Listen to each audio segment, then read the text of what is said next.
kuja kuwatembelea wenzetu chuo cha maafisa wa magereza Ukonga.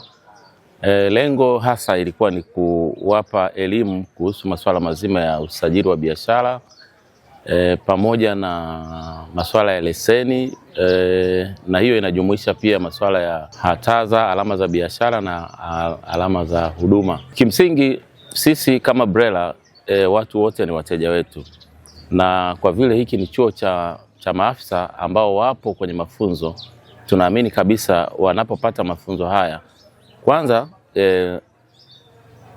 sisi sote tunaelekea katika retirement. Sasa ni lazima wapewe elimu za biashara, kwa maana kwamba wale wote ambao ama wanafanya biashara ama hawajawahi kufanya kabisa biashara, wasajili biashara zao. Lakini cha pili, waelewe umuhimu wa kusajili hizi biashara, kwamba biashara inatakiwa isajiliwe, na wao kwa vile bado wako kwenye utumishi wa umma, ni vizuri sana wakaanza sasa kufanya biashara kwa kufuata taratibu za kibiashara. Tumewaeleza kwamba mtu anaweza kaona anafanya biashara, lakini kimsingi hafuati ile misingi ya biashara, kwa maana ajue ametumia gharama kiasi gani kuanzisha biashara, gharama za uendeshaji wa hiyo biashara yake, na faida ni kiasi gani. Wengi unaweza kukuta labda mtu anatumia fursa ambazo hawezi akazigharamisha, kwa maana ya kuzikosti kwenye biashara yake, na huko anaona anapata faida, lakini kimsingi hapati faida mwisho wa siku. Lakini hawa ni maofisa ambao tunategemea wakirudi kwenye vituo vyao, chini yao kutakuwa na askari wa kawaida.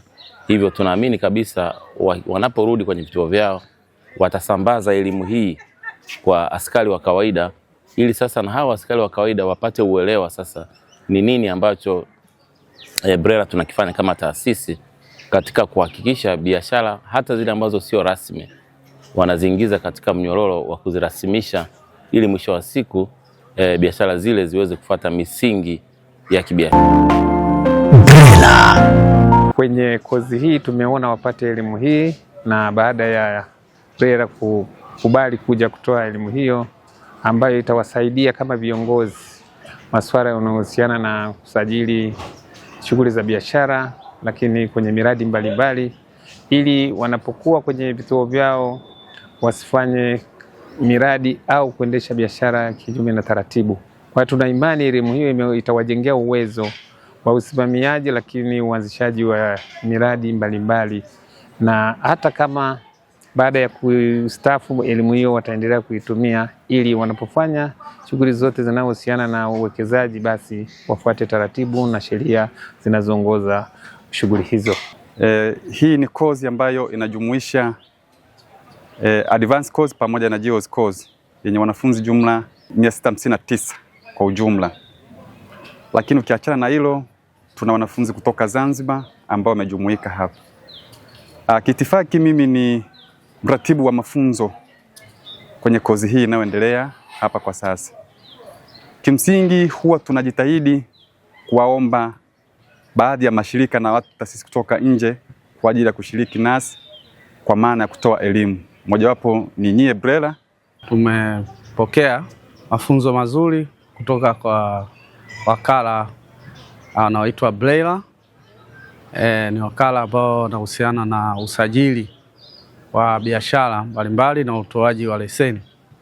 Tumejifunza mengi, lakini kikubwa zaidi ni umuhimu wa kusajili biashara mbalimbali na kusajili kampuni. Na wametueleza kuwa ada wala sio kubwa, kwa mwaka tu unatoa shilingi 5,000 kwa ajili ya kusajili.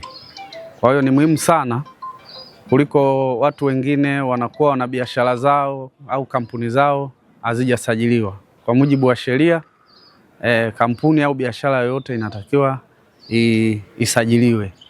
Tumejivunia sana kwa sababu ni kitu ambacho kimetuzindua au kimetuamsha kwamba wafanyakazi, ingawa tunafanya kazi sawa, lakini na sisi pia tuweze kujitegemea wenyewe kwa kuanzisha mambo yetu binafsi ya namna ya kibiashara, ili kuweza kujikwamua na umaskini na vile vile kujiweka katika hali nzuri ya kimaendeleo katika maisha yetu.